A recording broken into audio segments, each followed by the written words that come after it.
Tonight's lead sponsor is the Rich Wallets. This is the Cobalt Blue Rich Wallet. The Rich Wallet's pretty much my best friend. There's not a day that goes by that this guy's not right by my side. I give him money, he gives it right back. It's a very healthy relationship. He's slim, he's thin. And if you've seen my other videos, you know what the third is. But he's made out of titanium. I don't think I own anything else that's titanium, but I'm glad the thing that I own that is titanium is the thing that takes care of my money, you feel me? This guy's got the money clip instead of the money strap. I like them both. I own both. I've used both. I don't have a preference. They're both wonderful. If you're looking for a best friend, go hit that link in the description and pick one of these guys up. They're absolutely wonderful. Use my code WHISPER10 to get 10% off. Just quit being lame and just buy a Rich Wallet already. Let's get to the video. Shoo, shoo.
My channel was still pretty new. I didn't have my roots very, very deep like I do now. So when a well-established guy starts talking negatively about my channel, I felt very insecure, and I wanted to go on the attack, but I decided not to. I thought about just making an entire video just bashing him, and I'm really glad that I didn't now. I've been very, very immature and egotistical of me. To sum up the drama, because I'm not here just to tell you about the drama, you can go look it up yourself. You can just type in on YouTube, GhettoASMR drama, and you can find hours of content. So I'll save you, it is fun. I don't want to save you the time because you should go check it out. It's actually kind of funny. This guy just has completely lost it. He just has completely lost it. There's just hours of him losing it. You realize if that was your face, you'd be done, you stupid. Try to talk to my face, you little weakling. See what the happens, you little. You know what I mean? These little got no idea I'm about this little weirdo. You know what I mean? So you want to talk all that always, motherfucker. You ain't got shit. You ain't know. You see how big these knuckles are, bro? That ain't fucking jack. That ain't jack. Can you do this? Then sit down. Sit down, man. I'm about to never heart comments again. If the girls that watch me don't start like showing some love and say some fucking happy Valentine's Day, it's done. Like, what are you guys, robots? Is this a Matrix? Like, no. It don't work like that. So understand, guys. You're about to ruin it for everybody, but like, don't f with me, man. I'm not gonna spend my Valentine. You're not gonna show any love at all. Like, nah. Yo, please, only one person support this stream in 15 minutes. Please consider dropping it like a sub donut. If you dig what I'm doing, please consider supporting me. Please consider supporting me if you dig what I'm doing. I swear to God, please consider supporting me if you dig what I'm doing. I'm not begging for money, bro, but it makes it so hard when I have to go keep going through this and no one's supporting me on their own, though, dude. Like, no one's, you know what I'm saying? Like, what the fuck did I do wrong?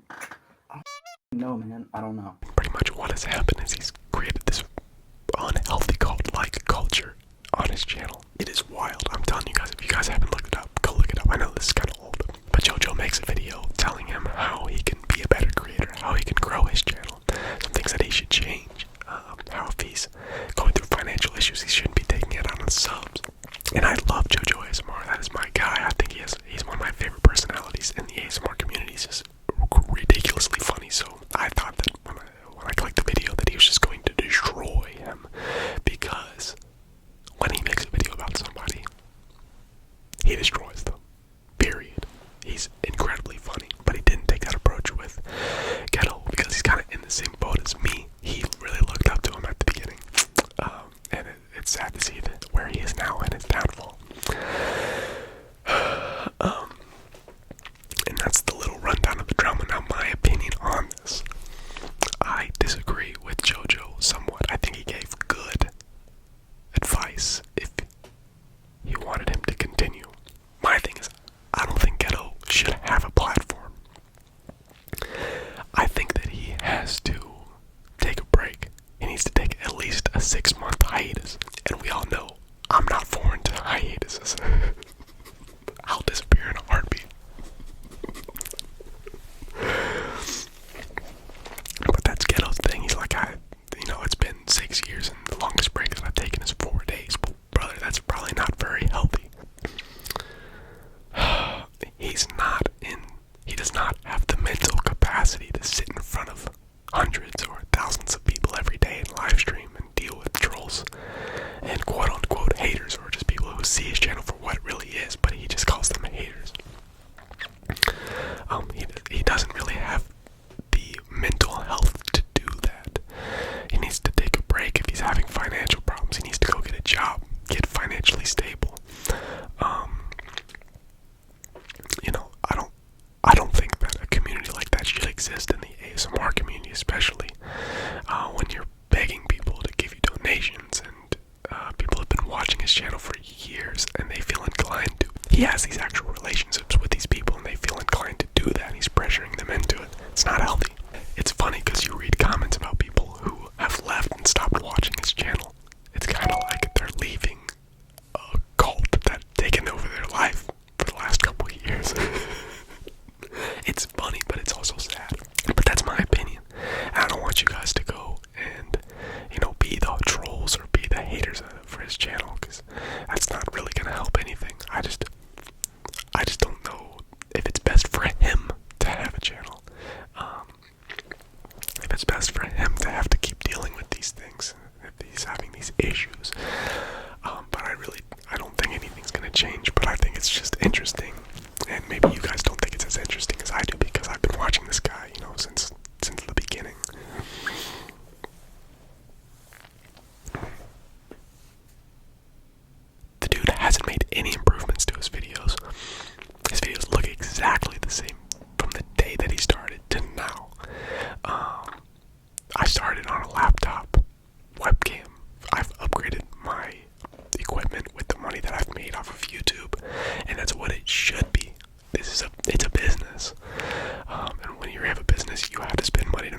health issues going on there.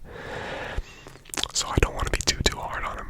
I had a friend that has been going through some mental health the last year or two, and it's very, very similar to what Ghetto is kind of going through right now. So it kind of makes me wonder if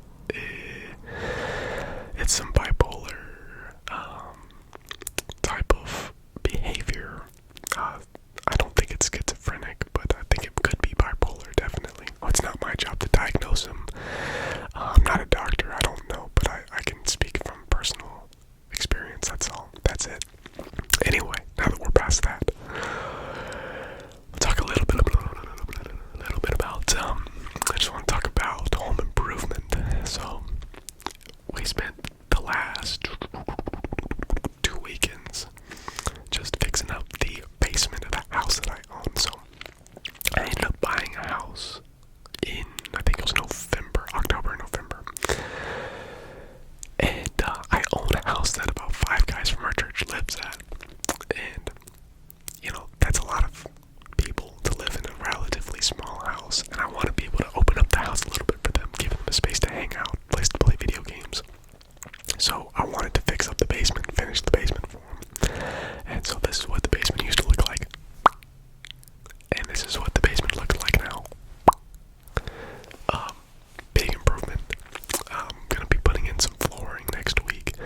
But we painted all the walls, painted the ceiling black, put in some new lightings to make it a little bit more homey.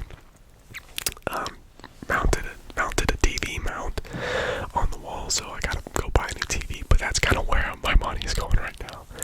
I want to give them a good place to relax and hang out.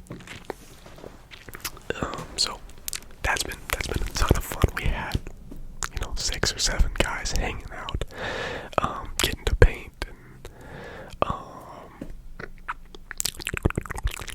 and just work on the basement. It's super, super, super fun. So the last thing that I want to talk about is Paris. I freaking love that woman. So I've been dating Paris for about a month and a half. That's it. That's all.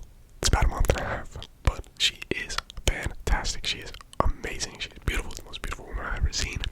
I am deeply in love with this woman. Deeply in love. I want to talk about that a little bit. Because I have never felt like this before. I've never felt so vulnerable before. And that is a good thing. A lot of people see that as a negative. It is, I guess, quote unquote, a downside about being in love. You feel very vulnerable. You know that, kind of somebody has the real potential to hurt you based on their actions. But that is what trust and that is what love is. You cannot have love if there's no vulnerability, if there's no trust in that relationship. It doesn't exist. So the feeling of vulnerability is actually kind of a good thing.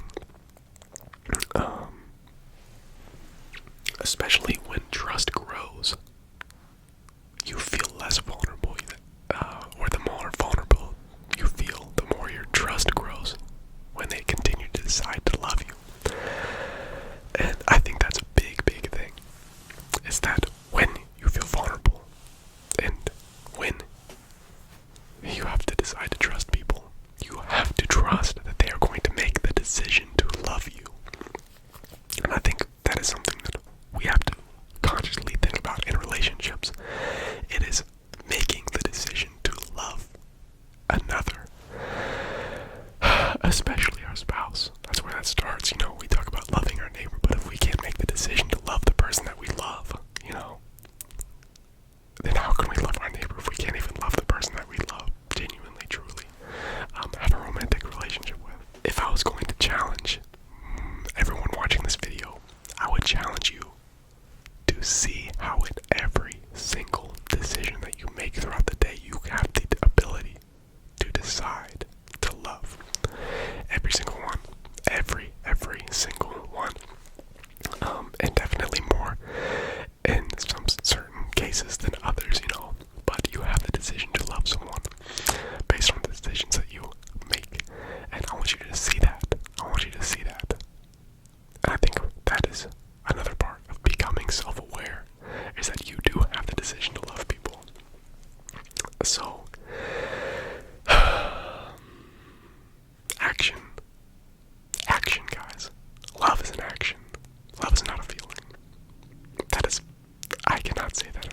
Love is not a feeling, love is an action. Love is something we choose. And that is how we build love, by choosing